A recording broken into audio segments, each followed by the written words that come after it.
Greetings, adventurers. This is Chris, AKA NAS, back with new adventures in Skyrim. Today is Friday Night Magic, and this video is for a friend of mine, old Bearby, and the best brother a bear could have, Tommy Bear. So, this is the number 3. I apologize for the weirdness if you see my shadow. I'm improvising my spot because the nephew is here with my middle one. So here we go. So yeah, you may hear some kiddos going in the background. This is kids, yes. So this is the commander. I'm trying to wait for it to focus. Mizzix of the Magnus. This was my first good deck. So I started playing EDH, experimented with a few colors in decks that my buddies had, and this is where I went.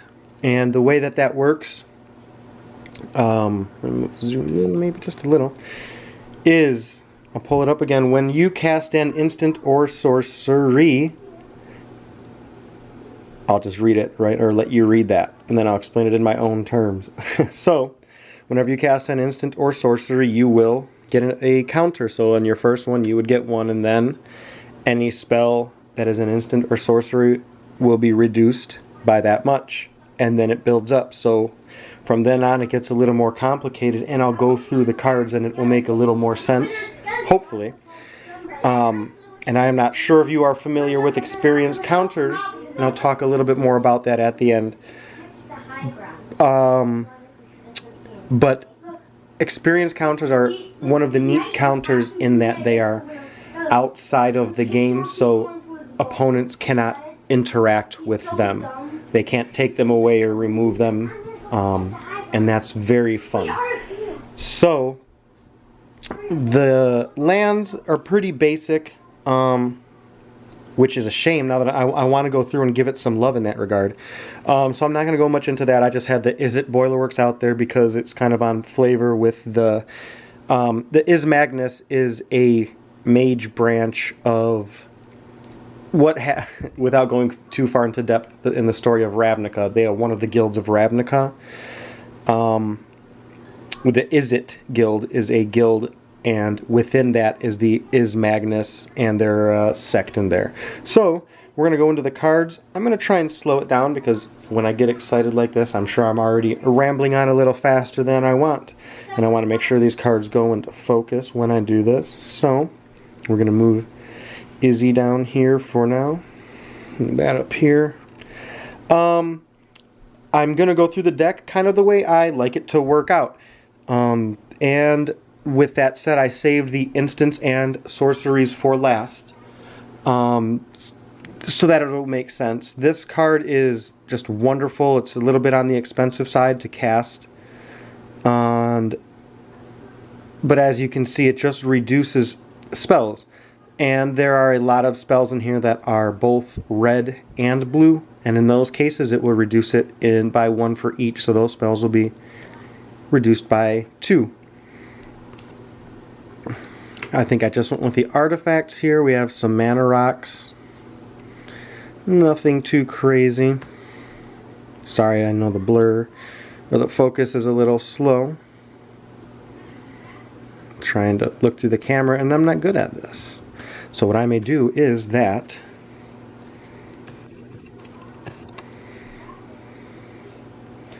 and I think, thank you for bearing with me.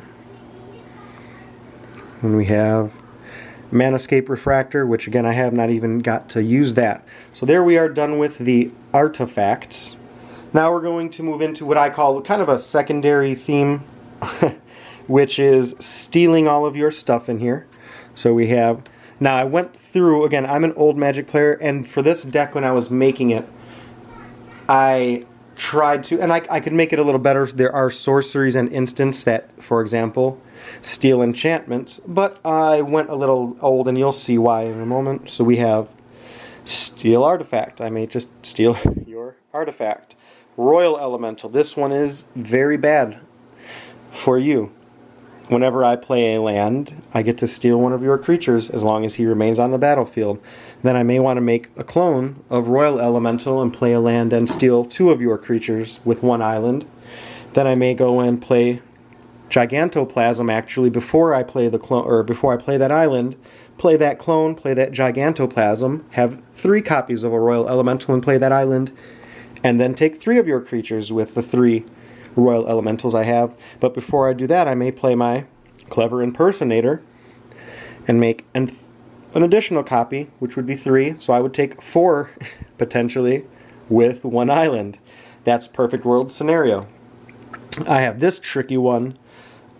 This is a hit or a miss. I'll leave it there, and you can pause it to make sense of it. I'll stop for 1 second, so maybe you can do that.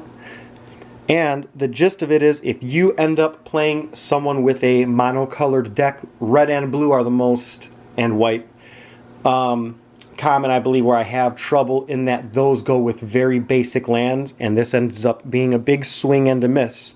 And then occasionally I go and find a deck that has 3 or 4 or sometimes even 5, which are almost no basic lands, and I get to drop some bombs with this guy. It can make or break me depending on the deck, and it can be a lot of fun. It can be a negotiating tool, it can be a threat, it can just be a lot of fun. Now the tricky part is if I'm not mistaken, whenever a time counter is removed, while it's removed, destroy target non-basic land. So the tricky part there is it's not a conditional effect. So if I, for example, put 4 counters and my opponent only has 2 non-basic lands and I have a non-basic land, I have to then destroy my own land. It'll make the creature stronger, but that's not my intention, so you have to be mindful with that. I love those. That is what draws me to the Izzet flavor, the red and the blue. The blue is the control, and then you have the red that kind of adds that chaos in that Izzet flavor, and that's what Izzet is about, which I laugh at. Izzet is about. And you'll see a lot of that flavor in here. The blue is very precise, and the red tends to be a little more hit or miss, swing hard or miss. And then the ones where it's both the red and the blue, you'll kind of see those separate elements come out in certain cards. This card is here because it's on theme, in that it allows me to target things that wouldn't normally be targeted by removing hexproof on opponents. And then you have the additional effect at the bottom, which can actually win you games in the unblockable. So if you're going to combat and want to swing big, but then there's the effect beyond that, where you can sacrifice it to, in fact, I think it's both, correct? Yes, so you can also add hexproof on your own creatures if someone's targeting a lot of creatures, you can stop that, correct it. Lightning Greaves, which is self-explanatory, it adds hexproof. Or no, I'm sorry, yes. Shroud. No, it's haste. I'm sorry, I'm getting them confused with the other boots. So yeah, these give haste and can't be targeted spells or abilities. So yes, it is Shroud. I was correct. And then this is, again, just a interesting little, some of these are at this point now are more just good cards that fit and complement the deck. Again, my Sad Robot does 2 things. Technically it can do 3. Come to the battlefield, get me a land, maybe block or attack or sacrifice and get me that card draw, or just sit out there for later when I get an option and I want to do that. And you have one part of a combo that I don't have in here because I don't like to play Magic like that, but there's a 2-piece combo with this card that can very much so lock down combat. They're trying to say they heard the Frost Titan. That's a wonderful one with that. There's gonna be a free battle. Well, with all of it, I'll let you read it. This one can be tricky again. In fact, this is what I talk about with the red and the blue aspect. This gives you the chance to have access to your cards, but then, and the potential to use those, which is the blue, the calculated part. But then you have the red aspect, which is the first line. You play at the top of your card revealed. In my opinion, that's a red big splash in the face, in that now I'm revealing that card. So that's where the tricky part of that comes in. It leaves you vulnerable, but also gives you access to something potentially at the same time. I love that tricky aspect of it. Goblin Electromancer, again on theme in that that's actually an Izzet card, and In fact, you can see the flavor text down there, and it's on point with the cards reducing instants and sorceries. And now while that does that, this gets bigger as I cast instants and sorceries. Another one, when I cast instants and sorceries, it gets bigger and does something else, which is tapping things that don't untap for a turn. Hypersonic Dragon is just, whew, that is a bomb in this deck. Being able to play all my cards, especially sorceries, at instant speed can be so much fun and change the entire direction of this deck. Mirari copies instants and sorceries. Pretty self-explanatory, I believe. Pyromancer's Goggles is a mana dork, but if you can read the second part, it has the potential to copy spells if you use it to cast instants and sorceries, and there happen to be those in this deck. I have not even got to ever use this card, sadly. Metallurgic Summonings. It's a mouthful. I'm going to leave it there and let you read it. And again, you get the instants and sorcery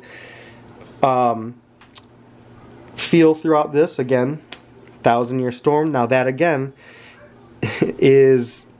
in that is it flavor, it has that potential to get very dangerous very fast. And the flavor text is Ral, one of my favorite planeswalkers.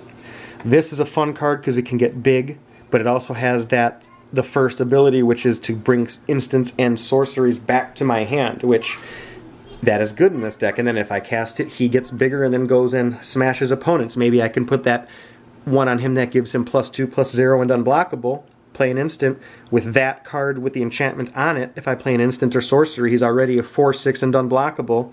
He becomes a 10/6 unblockable, and that's half, well, not half, depending on if you're playing 1v1 or group, but potentially half or a quarter of their life gone in one swing. Pretty self-explanatory. Again, in fact, I'm going to slow down because this is where we now get into the instants and sorceries. I'm going to try and slow down because we're already at 12 minutes, but I'm not going to try to rush through at the same time. This is where it gets key, and I'm going to do it in tempo in that I'm going to start with the lower one-cast spells, like this. And that card specific is wonderful because first and foremost it's one, but then it has two modes, and I like that. I like utility like that personally. And we have Lightning Axe. It has that... it's a one-drop, but it has that stipulation to it. Opt, which has one of my favorite characters, Teferi, depending on how you... It's Teferi, but I always say Teferi. That's just a one-drop, and again, 2 for 1, scry, and then draw. The scry ability lets me potentially cycle a card or say, yes, I definitely want that, right before I draw it. Then we move on to the 2s. Now, with that said, so, any of these spells that I had cast prior, so if I cast the one-drop, I would get a counter on that. And then if I played Fumble, for example, I would play it for just the blue cost removed, but the experience counter would remove the 1 generic mana, so that would cost just 1. So I'm going to start going through these. You can read those cards as we go through. Smash to Smithereens, damage and smashing your artifact, and again on instant or sorcery. This one is fun because it gets big fast in that I play it, get an experience counter for it, then use that mana to play another spell reduced by that spell. Mizzix Mortars, again, the beautiful thing about that is the 2 separate modes to it. I can wipe the board or just smash one of your creatures and get an experience counter. And again, if I have, say, for example, 3 of these, I can play the overloaded cost of 3 and 3 red for simply the 3 red. So that's the way this deck starts to work. This card has no effect in this deck in terms of the experience counters reducing its cost, but it being played can reduce, or I'm sorry, would be able to potentially add an experience counter because there's no generic cost in that. Whereas this 3 cost one would be reduced by, at this point, if we're going off of what I have here, 3, so I would cast that for just 1 red mana. Again, this has 2 separate modes, and I love the fact that it cannot be countered. As a blue mana player, that counters everything that I can when I want to. If I have a fun blue deck, that's very, very, very key. So, now let's say again we're at 3 experience counters and I play a spell like this. This gets really fun because of the kicker. So I can play it for its first mode right now as I have 3 mana counters for 2 blue mana, or I could play it kicked for a total of 2 blue and 7 generic mana, reduced by 3. So that would be the 4 generic and 2. So I would play that, pay 6 mana, potentially reduced by 3. And at that point, I would now bump that up. So next turn, if I play Etherize, I would play that for 1 blue mana. And then because it is equal to or greater than this, that would get bumped up. Now maybe in my hand I have that. And I'm going to play that for 1 mana, but it will not raise this unless I play it for its overload cost, which is now a potential because I have that reduced by 5. So I would simply do it for the 3 red mana. That's where this deck gets very dangerous, very fast. And then I have cards that now you'll start to see, and I passed a couple that start returning cards from, in fact, there was Charmbreaker Devil, which I love, because it brings these cards now back to my hand. We have Sleep, which again opens the way for combat. Structural Distortion, now I'm going after lands a little bit, which is kind of a no-no in Commander, but if you do it pointedly, it's not as bad. Keep in mind that is at sorcery speed, which is generally land destruction's fallback or limitation, I guess. But with my cards like Hypersonic Dragon, I can do that at instant speed. Here we go with value right there. I could potentially, again, if I was playing right now, play that for just the 2 blue mana, return artifacts and creatures to my hand, and then do the second mode, which is cast another card. Keep in mind, depending on when that is played, that can trigger this if I'm casting it, because it's not just playing the card, it's casting it. That's a little deep into this deck and what it can do. I hope that makes sense. But this, depending on how early or late you play it, has the potential to trigger at least once either way, and it's fun. Shreds of Sanity, or I'm sorry, Burn Away. I'm thinking of Shreds of Sanity. That's in here somewhere, I think. And again, I think you kind of get at, I just put that card in there and it's so wonderful. The art, I love the point of the card. And normally fight cards happen at only sorcery speed and green during your turn, and they normally fight your creature and an opponent's creature, whereas this I can do at instant speed during another opponent's turn, for example, and have them fight their own creature, or 2 opponents have 2 of their own creatures fight. I love that card. Word of Seizing, beautiful card. Again, has 2 little, well, it's a condition to it, but again, that one's unique in instant speed. Most of those where I take your creature and gain control of it till the end of turn in red are done at sorcery speed. That split second is another unique part. And then we start to go getting into the more unique bombs. And again, that awaken cost can be potentially influenced by this. If I want to go that route and get a big elemental, so then I can do Saheeli's Artistry, which again, this is, I believe, one of my top 5 favorite cards in Magic. It does so much. Ether Snatch, not Etherize. You can read it for yourself. Again, that's better than me butchering it. And again, keep in mind, if I were playing these spells at this point, now we'll say maybe I did just Ether Snatch one of your spells, so I'm going to bump that up to 6. Next one, again, this is an expensive counter and it's limited to creatures.